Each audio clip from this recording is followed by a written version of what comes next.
Pour avoir mon permis, j'ai fait plus de 50 heures. J'ai eu plus de 5 moniteurs différents. J'ai eu mon code la deuxième fois et j'ai obtenu mon permis de conduire après le troisième passage. Le tout étalé sur plus de 2 ans avec le Covid au milieu. Donc si moi j'ai eu mon permis, vous aussi, vous pouvez avoir votre permis. Lousica flic.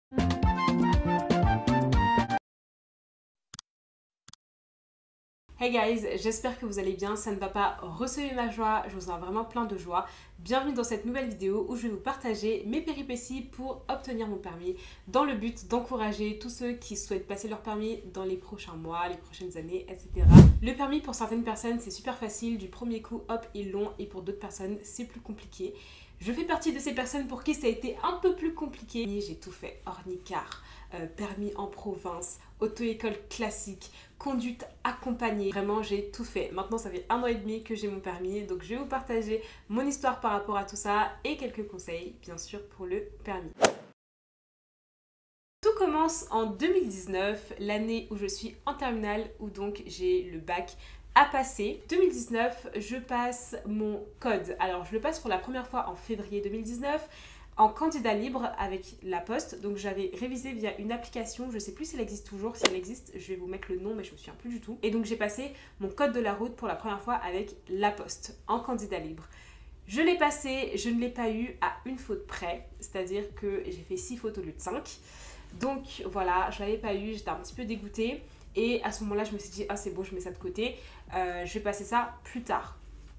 Et à savoir que moi, ma technique pour réviser le code, elle était un petit peu atypique. Moi, j'ai jamais littéralement ouvert un livre de code. Voilà, c'est dit, j'ai jamais ouvert un livre de code. Peut-être que c'est pour ça que ça m'a retardé, etc. Je sais pas. Mais ce que je faisais pour réviser le code, c'est que je faisais strictement que des exercices et j'apprenais de mes erreurs dans les exercices. Je trouvais ça beaucoup plus pédagogique pour moi. Du coup, je laisse les mois passer, je passe mon bac et l'été vient. Donc pendant le mois de juillet, tout le mois de juillet, je me suis mise à fond sur mon code. C'est-à-dire mon mois de juillet 2019. C'était que le code. Genre j'ai passé 2 semaines à fond sur mon code. Et j'avais trouvé une chaîne YouTube qui s'appelle Monsieur Code, si je me souviens bien. Et en fait ces séries-là, elles sont trop bien parce qu'elles ressemblent vraiment à ce qu'il y a dans les examens. En tout cas à l'époque où je l'avais passé. Et voilà, ça m'a vraiment beaucoup aidé. Donc je faisais plein de séries sur YouTube avec ça. Ça m'a grave aidé. Et ce que j'ai fait, c'est que j'avais réussi à trouver une agence ou en tout cas un espace qui permettait de passer son permis sans rendez-vous. Donc c'est-à-dire qu'il n'y avait pas besoin de réserver de créneau, il fallait juste partir directement sur place et le passer. Et le résultat était donné le jour même. C'est point code. Voilà, c'était point code pour moi. Quand le mois de juillet a touché à sa fin, j'ai rien dit à personne. Genre vraiment, j'ai rien dit à personne. J'ai pris mon bus. Je suis partie à point code, je suis allée passer mon code, c'était le 31 juillet. Je me suis dit, aujourd'hui c'est aujourd'hui. Je vais pas faire une série de plus, voilà, je vais pas me dire que oh, faut que je révise encore. Je vais essayer, je vais le passer et si je l'ai tant mieux, si je l'ai pas, je le repasse le jour même. En tout cas, je sors pas de cette journée sans avoir obtenu mon code. Donc du coup, je suis partie à point code, j'ai passé mon code, je l'ai vu. Donc j'étais grave contente, les résultats ont été donnés le jour même. Donc voilà, j'étais enfin libérée de cette charge et je pouvais enfin passer à la partie conduite. Pour conduire, au lieu de m'inscrire dans une auto-école classique, j'ai choisi Ornicar. Donc Ornicar qui est une plateforme en ligne qui permet donc de pouvoir faire des heures de conduite avec des moniteurs indépendants. Donc je commence mes heures de conduite avec un moniteur indépendant d'Ornicar. Et disons qu'au départ, le moniteur me dit qu'il n'avait pas beaucoup d'expérience, que je crois que ça faisait 1 mois qu'il était moniteur. Et à ce moment-là, moi, ça n'avait pas tilté dans ma tête. Voilà, ça n'avait vraiment pas tilté dans ma tête, que je me suis pas dit, oui, un moniteur qui est peu expérimenté ne va pas forcément m'apporter ou avoir la même pédagogie qu'un moniteur qui est expérimenté, qui a eu beaucoup d'élèves avant. Donc du coup, je fais mes heures. Donc quand même, j'apprends voilà, certaines choses, j'apprends à démarrer, je touche le volant pour la première fois, etc. Voilà. Avant ça, moi, j'avais jamais conduit une voiture, c'est-à-dire j'avais jamais touché le volant d'une voiture. Il y avait 3 pédales, je savais pas pourquoi. Bon, si, quand même un petit peu avec le code. Mais voilà, en tout cas, j'avais jamais conduit. J'ai fait à peu près 20 heures avec Ornicar à partir de fin août 2019. Ce qui se passe, c'est que arrivé en décembre 2019, janvier 2020, bah moi je veux avoir une date pour passer mon examen. Alors pour vous dire, à cette époque-là, avec le recul, je n'étais pas prête pour passer mon examen de permis, mais j'étais tellement dans mon euphorie de oh là là, ça fait déjà 6 mois que voilà, j'ai fait mes 20 heures, bon ça fait pas 6 mois, ça faisait à peu près 4 mois que j'ai fait voilà, mes 20 heures de conduite, etc. Je veux une date d'examen, ou au moins je veux avoir une date d'examen et ensuite pouvoir rajouter des heures pour pouvoir me préparer à cette date d'examen. Sauf qu'avec Ornica, le truc c'est que pour avoir une date d'examen, c'est en candidat libre également. Et donc la plateforme, je crois que c'est Candilib, elle est complètement... Je vais rien dire. Voilà, la plateforme elle est pas ouf.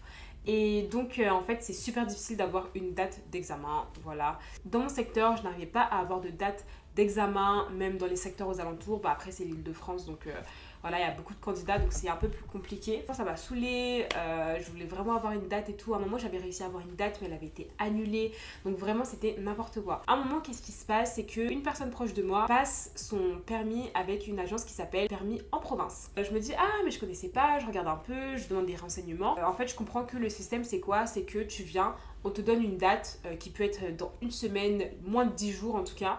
On te définit une date, t'as ta date de permis directement et tu pars du coup en province, dans la ville de ton choix pour passer ton permis. Donc je me dis, mais c'est très bien là. Je m'inscris, je ferme les yeux sur le prix, pas une, pas deux. Une semaine plus tard, j'étais dans le sud de la France pour passer mon permis en province. Donc du coup j'avais souscrit je pense pour un forfait de 10 heures. Sauf que arrivée sur place, la monitrice avec laquelle j'échange, voilà, elle était un petit peu âgée, enfin elle était assez expérimentée. Elle comprenait pas totalement en fait le système de permis en province. Elle s'était inscrite parce que beaucoup d'auto-écoles de sa ville étaient inscrites, etc. Et que voilà, il y avait pas mal de monde qui descendait dans le sud et tout pour venir passer leur permis dans leur ville. Et donc je pense que je devais être l'une de ses premières élèves via l'agence. Et là quand j'arrive sur place, elle me dit le vrai prix de ses heures de conduite. Et je compare avec les prix de l'agence. Je me dis comment ça se fait que c'est 3 fois le montant avec l'agence. En fait, l'agence, tu prends 10 heures de conduite et te facture à peu près, à mon époque, c'était 1400-1500 euros. Ok, c'était 1400-1500 euros pour 10 heures de conduite. Après, c'était tout compris, donc hôtel, billet de train et les heures de conduite.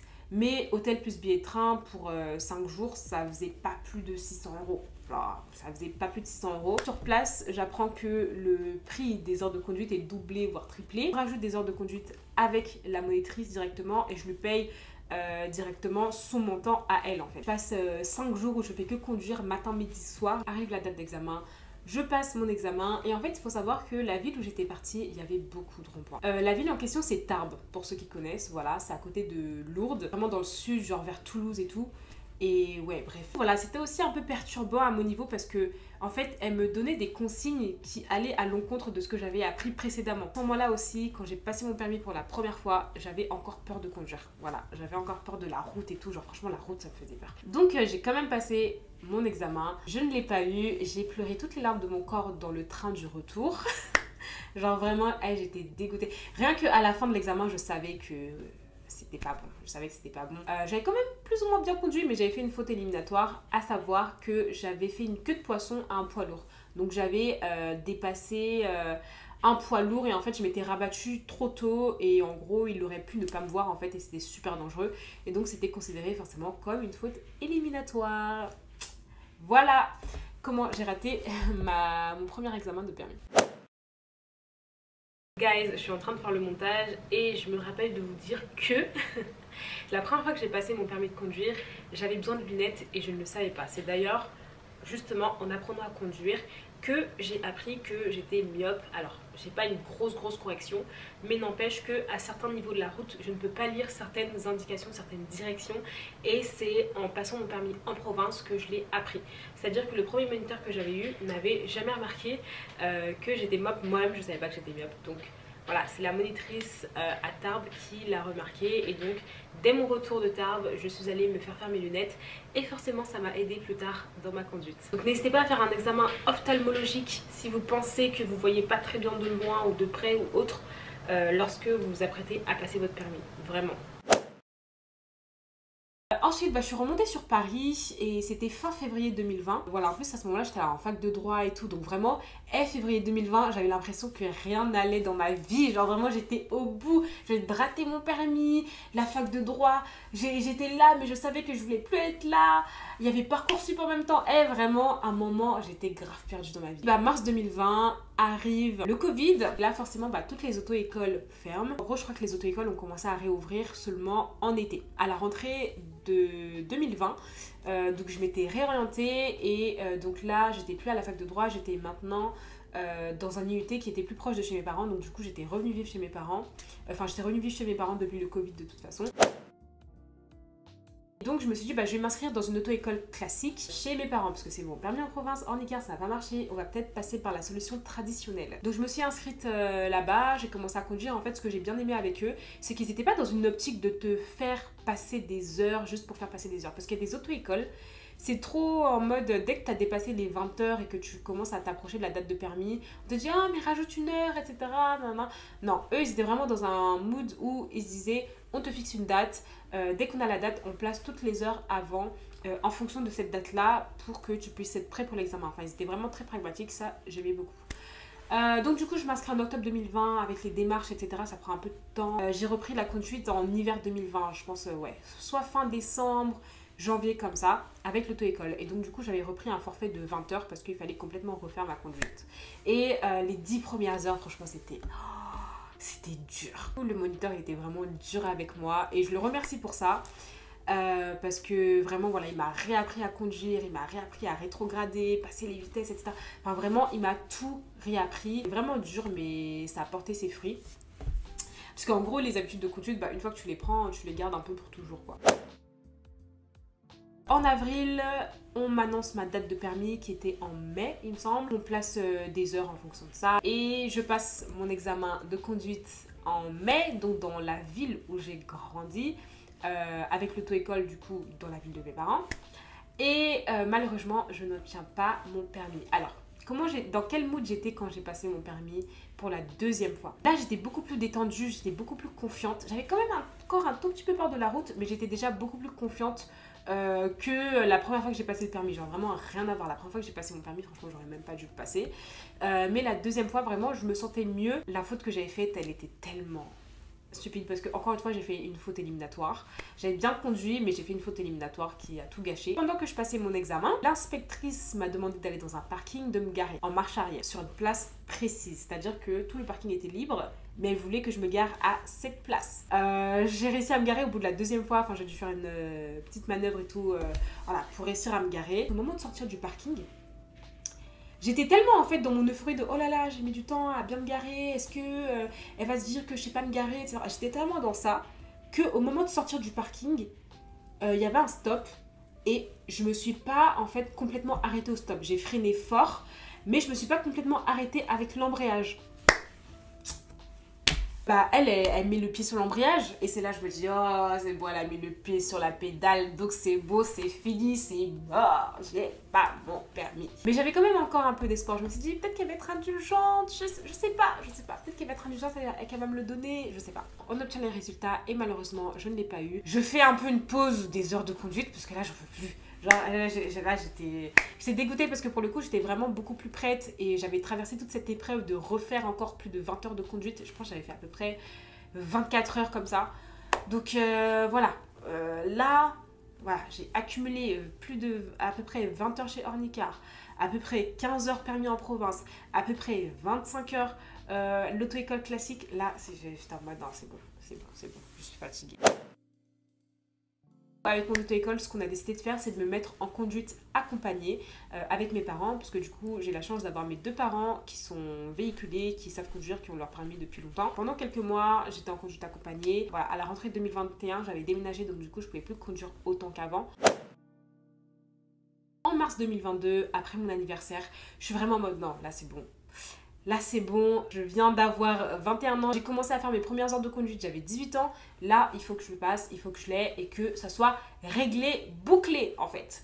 Donc voilà, et en plus de ça, je ne l'ai pas dit, mais moi j'ai eu des parents qui m'ont tellement mis la pression pour le permis. Bon, ils m'ont pas mis une mauvaise pression, Mais voilà, je sentais qu'il fallait que je puisse avoir mon permis. Genre limite pour eux, fallait pas que je déménage sans que j'ai mon permis. Pour eux, fallait que je fasse absolument mon permis. Ils m'ont beaucoup soutenu par rapport à ça. Par exemple, c'est eux qui ont financé mon permis, à part que je suis allée en permis en province. Mais sinon, toutes les heures de conduite que j'ai faites, c'est eux qui ont financé. Ils m'ont grave encouragée, etc. Voilà, quand il fallait aller à l'auto-école, ils faisaient m'accompagner et tout. Donc vraiment, mes parents m'ont grave soutenu et ça, c'est juste une bénédiction. Donc merci à eux. On met une grosse pression à l'auto-école, on leur dit ok, là c'est bon, c'est fini la conduite accompagnée, donnez-nous une date d'examen. Donc voilà, mars, ils ne me prennent pas trop au sérieux et tout. Et genre vraiment fin mars, avril, là j'ai dit hey, donnez-moi une date. J'ai enfin eu une date de permis pour mai, donc je crois que c'était début mai. Dès lors que j'avais ma date, on a placé à peu près 4 heures pour préparer l'examen. Et là j'étais encore avec un autre moniteur, pas celui avec qui j'avais refait un peu ma conduite. Là c'était un autre moniteur. Et pareil, ça se passait très bien avec lui. Il m'a vraiment grave mis en confiance. Il me donnait confiance en moi, il me disait ah ça c'est bien, etc. Je passe mon examen et l'heure était parfaite. L'inspectrice n'était pas la même que la dernière fois, elle n'était pas aigrie. Donc tout s'est très bien passé. Et finalement, j'ai enfin obtenu mon permis de conduire au bout de la 3e fois. Donc là, mai 2022, la libération. J'étais enfin libre, j'avais enfin mon permis. Et j'étais trop contente en fait, j'étais trop contente, je me sentais vraiment libérée d'un poids, libérée d'une charge. Et ouais, super satisfaisant. Aujourd'hui, nous sommes en septembre 2023, ça fait 1 an et demi que j'ai mon permis. Si vous allez passer votre permis bientôt ou que en tout cas c'est un projet que vous avez, c'est un objectif que vous avez, je ne peux que vous encourager. Très sincèrement, avoir son permis, c'est vraiment super utile. C'est pas faux quand on dit que oui, quand tu as ton permis, tu es libre, etc. Là par exemple, je viens de déménager, si j'étais pas en voiture, mais ça allait être la galère totale en fait. Si je devais revenir en arrière, qu'est-ce que j'aurais fait différemment ? Premièrement, j'aurais passé mon permis en terminale pendant mon année de bac. Parce que du coup, pendant que je passais le bac, ce que je me disais, c'était que oui, mais là, j'ai le bac à passer, je vais me concentrer sur le bac. Mais en fait, le bac, c'est quoi? Le bac, c'est de l'eau comparé aux études supérieures. Au niveau des études, si vous étudiez, ça va jamais rétrograder en fait. La charge de travail va toujours augmenter.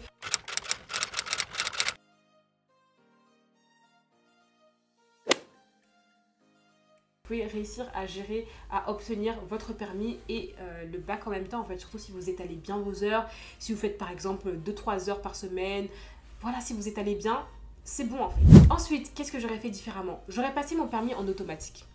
Voilà, c'est dit, j'aurais passé mon permis en automatique. Il y a trop de désinformations en fait par rapport au permis en automatique. La différence entre une boîte manuelle et une boîte automatique, c'est que la boîte manuelle, voilà, il faut passer les vitesses, etc. Alors que l'automatique, il n'y a que le frein et l'accélérateur. Donc tout ce que c'est comme une trottinette électrique. Frein, accélérateur. That's all. Et bien sûr marche arrière, etc. Mais au niveau des pédales, tu n'as que le frein et l'accélérateur. Et c'est tellement plus simple. Mais ici en France, non, les gens veulent absolument glorifier la boîte manuelle. Alors moi je vois pas il y a quoi de magique dans la boîte manuelle, je comprends pas. De toute façon, quand vous passez votre permis en automatique, après 3 mois d'obtention, vous pouvez faire une passerelle pour avoir votre permis en boîte manuelle sans avoir à repasser d'examen. C'est juste des heures d'adaptation en auto-école. Du coup vous payez vos heures, etc. Mais vous n'avez pas d'examen à repasser. Donc du coup, autant passer un examen plus ou moins facile, en tout cas juste avec un frein, un accélérateur, juste être concentré sur la route, et 3 mois après, passer sa passerelle et hop, t'as ton permis manuel en fait. Enfin, j'aurais tellement fait ça si je pouvais revenir en arrière. Ensuite, une autre chose que j'aurais fait différemment, je ne serais pas allée chez Ornicar. Je pense que Ornicar, c'est bien pour passer le code en candidat libre, pour réviser le code, etc.